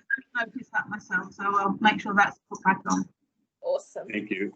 Yeah, I think just finishing off what Mike did say, it'll be good to have a bit more clarity around that detail. Councillor Tipaneer. Oh, I found the mute. Kia ora all. I guess all I have to add to that in terms of the Māori freehold land is also that what's proposed in the legislation will allow us to, or Janice, you can maybe talk to this. You talked about how if there's a dwelling on the land, then it is rated, but this legislation proposes that we can then rate like the dwelling area, and if most of the rest of that whenua is being unused and is unproductive, then that can become a separate unit. Is that right? Yes, that's correct. It's gone to rating areas as opposed to rating units if the change goes through. So yes, we would be able to effectively subdivide those plots into the residential units and the rest of the land going forward. Cool, and I think everyone else summed up pretty much what else that legislation is proposing. One of the other things, and I don't know how this affects our landowners up here, but that peculiar piece of legislation in 1967, which turned any Māori freehold land that had 5 or less owners to general title land, that any of those types of properties will now be protected as if they still were Māori freehold land. So we won't be able to do, under the proposal, like rating sales on that type of land. I don't know if we have any of those general title properties, Janice, that were Māori freehold land that are unused, unproductive, that will become unrateable under the new legislation. Do you know? Yeah, we do have a number that I think the number that we have got in arrears is about 267 off the top of my head. We've always been cautious about taking any action in relation to those. We were linking up with the Tohono team so that we could have those conversations with the owners before we took any action to see if there was any intent on their part to move them back to freehold land. And as has been pointed out, in some cases they don't even know that they were moved to general title. So we're very cautious about those particular cases, and they're not included in any of our debt recovery modes at the moment. Awesome, cool. Yeah, because that legislation did it without your permission. It was, if you had 5 or less, it was moved. So that's my 5 cents. Okay, no other comments. I'll make a quick comment then, and then I'll put to vote. So thanks, Janice. Thanks everybody for raising all of those. Yeah, I think when this legislation comes through, it'll be good to understand what the financial impact's going to be. I see positives, and I see potential negatives. I don't know if it's going to be too negative, but certainly maybe a report covering that would be great. The second point is it's a complex issue, and I don't think the public actually have a clear understanding out there of what's involved or what it actually means. So maybe that's something else that needs to be considered, that is informing the public so that there is a better understanding of these issues here. And okay, so that's that. So I'm going to put now this, receive the report, the revenue recovery reports. The votes, all in favour? Aye. Aye. Against? You that was an aye, Moko, or was it an against? It was an aye, and I must have been a bit slow. You were slow.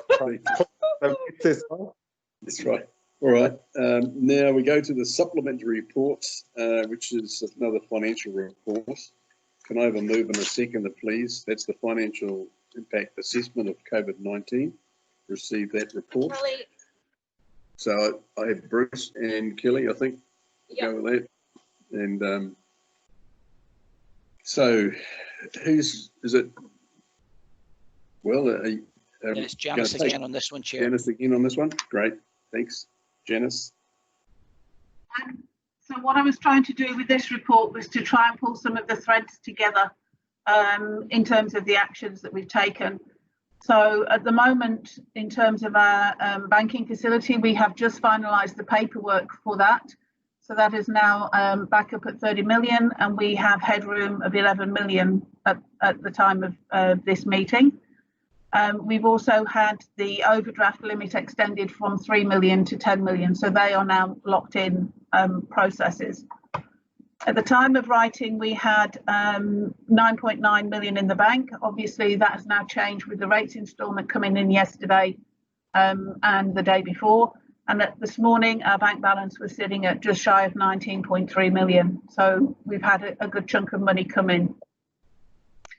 In terms of the actions that we've taken with our customers, at the time of writing it, there was 157 contacts. That's now gone up to 203, all of which have now been spoken to or planned to put in place. So the team's been working really hard on those. The contacts are mainly coming from the bigger areas, which is what you would expect to see. We've had a mixture of changes around direct debits. So when I wrote this, there were 74 new payment arrangements. That's now up to 127. 26 had asked to amend. That's now up at 33.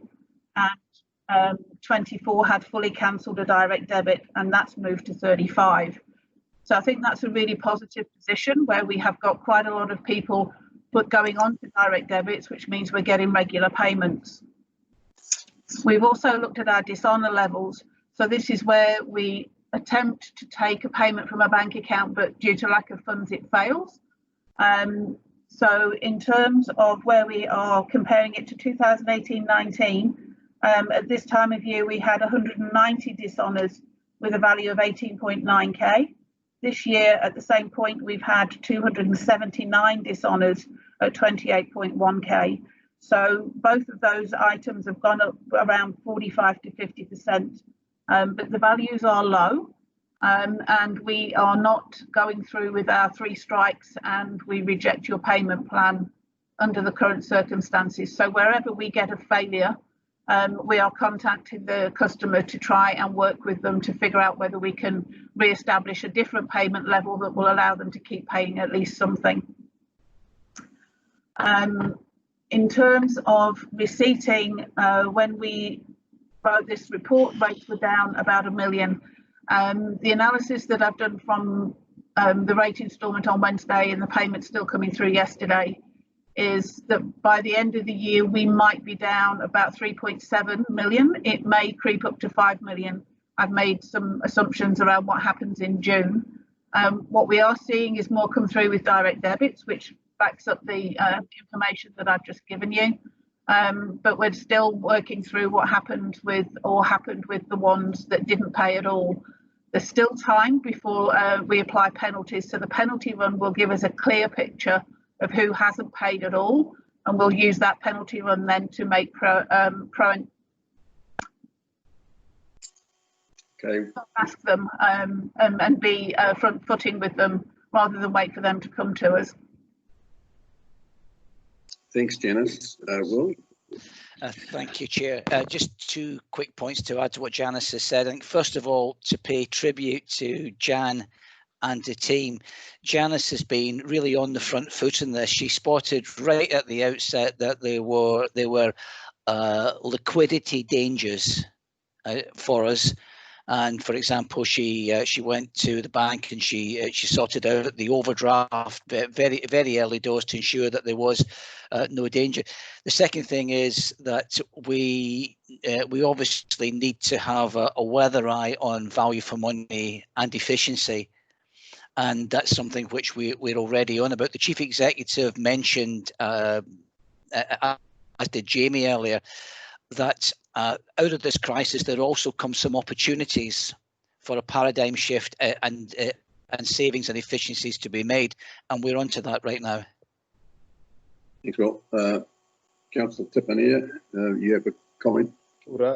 Just I don't know, a personal experience to share, if I may. Janice, did you say that we're not applying penalties yet? I know that rates were due on the 20th. I'm someone who left it on the bench and I haven't even paid my rates yet, so I'll go pay them now. Just out of curiosity, at my morning staff briefing here at school, I just said, hey, I forgot to pay my rates by the 20th. Is that the same? And out of our like 20 staff, there were actually 6 others who aren't on like direct debits or that, who had also, it's just been so full on that they hadn't paid their rates yet as well. So I don't know, this is just a general comment asking about penalties, but also maybe about our comms around that date has come up. That date is also on the first week we've gone to level 2, like for schools. So families are sending their kids back to school, teachers are coming back to school, and I don't know with the mindset. I know we did have that at the start when they first came out about contacting council early to, you know, organise something, but I would like to know maybe how many others like myself, how embarrassing, have also just forgotten to. The funding impact statement in all of our documents says we apply penalties 7 days after the due date. So if you pay before the 27th on any instalment date, you will not be charged penalties. So you've got time. It's all good. I'd say it might be good for us to, like, I'll share that message out with my 6 colleagues, and this is just one workplace here in our district that has homeowners, right? Yeah. But there are probably others who should, you know, just a reminder, hey, that date's been and gone. I don't know. I encourage people to announce the fact that we don't charge penalties until the 27th. Yeah. We do ask our staff to reassure anyone who does pay after the 20th and before the 27th that they won't get a penalty. Any that then don't pay by the 27th will get a penalty charge. But again, if they've got a previous good payment history and it's just that they've forgotten with all of the changes around, then there is a policy we can apply that will remit the penalty. Okay, cool. Because the last thing I'd want is people who are like, I missed the date, I've got a penalty, now I don't care. I just won't pay it. Yeah. And I'll leave it until I get the rest of my life. The penalty list will be a list of people we call and have that conversation. So we're proactive in that space once we've got that list. But we accept payments up until the 27th before we do the penalty run. Right. Thank you. Just getting back, so the risk we're facing, so just Janice, I'll just summarise a few things here, getting specifically back to our committee. The risk we're facing here is, it looks like 3.7 million less we're expecting, and it could go up. So it's not that high, given what we've been through. Is that a fair summary? But I'll be quite keen to see an end of the following financial year, what it's starting to look like over the recovery as well. Yeah, I'm tracking receipt types weekly and cash coming in and out of the bank daily. So we're trying to keep those 2 things in mind when we're trying to give you an expectation of where we might be. I think we are better placed than some areas because we do have a high level of seniors whose benefits are still being paid. Any benefit recipients, they're still being paid. They have access to other avenues through WINS to make sure that they get those additional funds. Our commercial area is not as big as, say, Whangarei. They've got 28 to 30% of their rates are based in commercial. Ours is 10 or less. So we do have some things that are in our favour in this space, as well as the fact that we don't have significant sums of other income streams like the port dividends and things that Whangarei are struggling with, or even if you go down and look at Auckland's income at the moment, I think only 51% of their income comes from their rate base, the rest comes from other sources. So we're not having that same paradigm or dynamic happen in our income streams. Yeah. All right, so that's something we maybe can look at.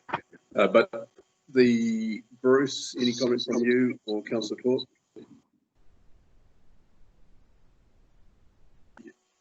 You're on mute, Bruce. Sorry, John. No, look, sorry about that movement in the picture. I just had to plug my computer in. No, look, all fine, thank you. Understand that and appreciate the point, Janice, or rather you've made, Will, that Janice, you've been on the ball with this, and we just need to keep our eye on it in the way that we are. So thank you. Thank you. Councillor Claus? No. I'll go. What? She's in the bathroom. I'm going to put it to the vote then. Oh no, I wanted to say something. Oh, sorry, Councillor You can't Stratford. hear me. When do we figure out who pays us money that we may need to, you know, like we've got, I don't know, we've got community groups and some commercial spaces that we have done rental, you know, reprieve on, but is there anything more that council can be doing to help them pivot, you know, shift the way they're doing things so that they can start generating money again? Is anyone in our teams, like maybe development officers, looking at that? Sorry, it's not a question for Janice, it's a question in general.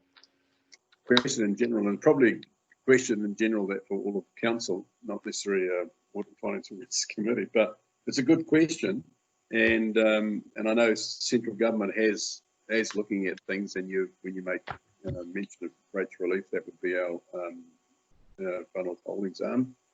I'm going to pass this over to Will to make a general comment, but I wouldn't mind leaving that to you know, outside of this committee. If it's with you, Chair, perhaps I could take that offline with Councillor Stratford. Yeah, I think it's probably in the really good point. Yeah. Am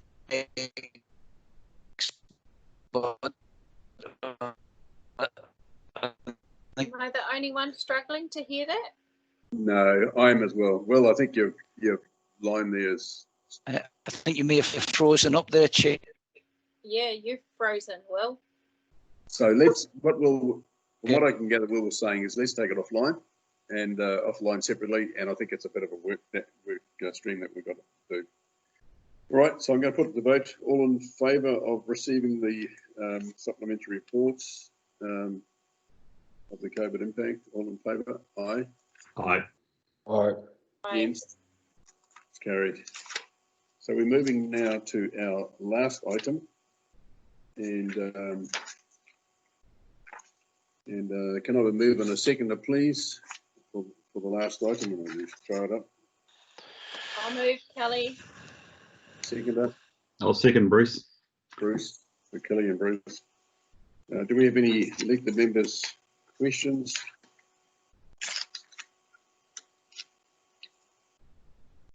I do, but I'm just trying to find my page, sorry. All right.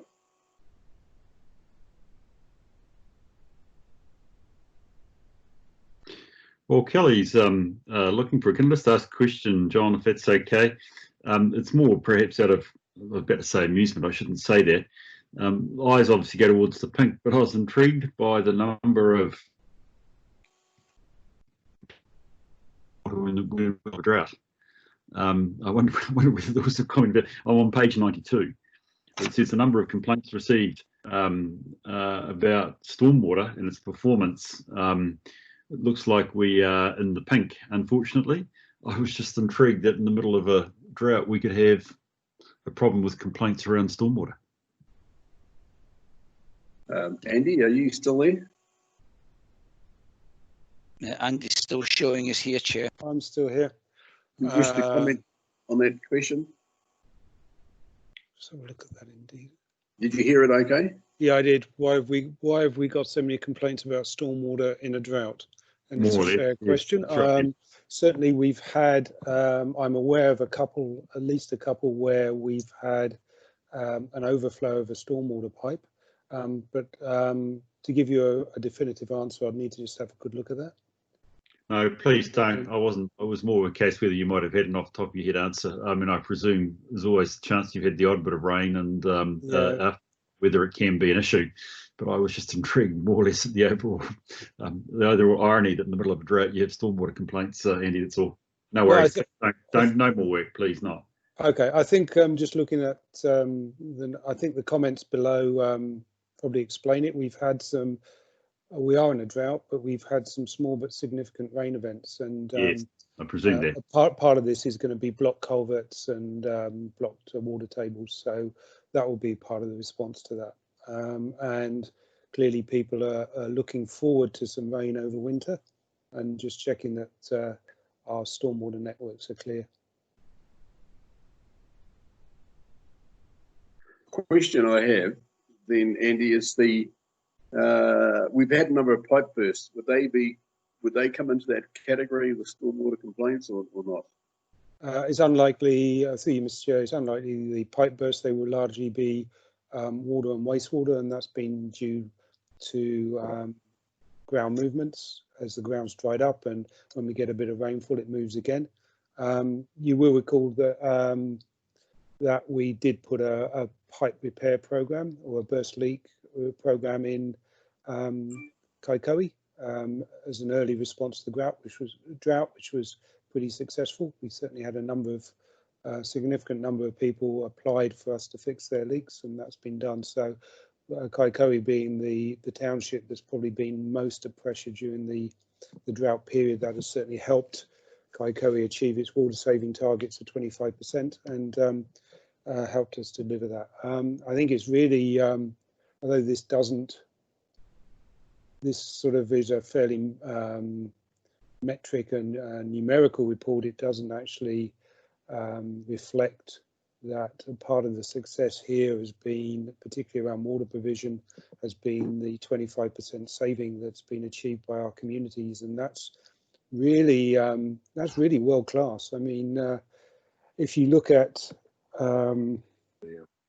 nationally around trying to get whole communities to save 25% of their water consumption to get through a drought period, and that's world leading, and that's a credit to the comms team to actually to get that achieved. So not sure that was particularly relevant, but always good to discuss a success.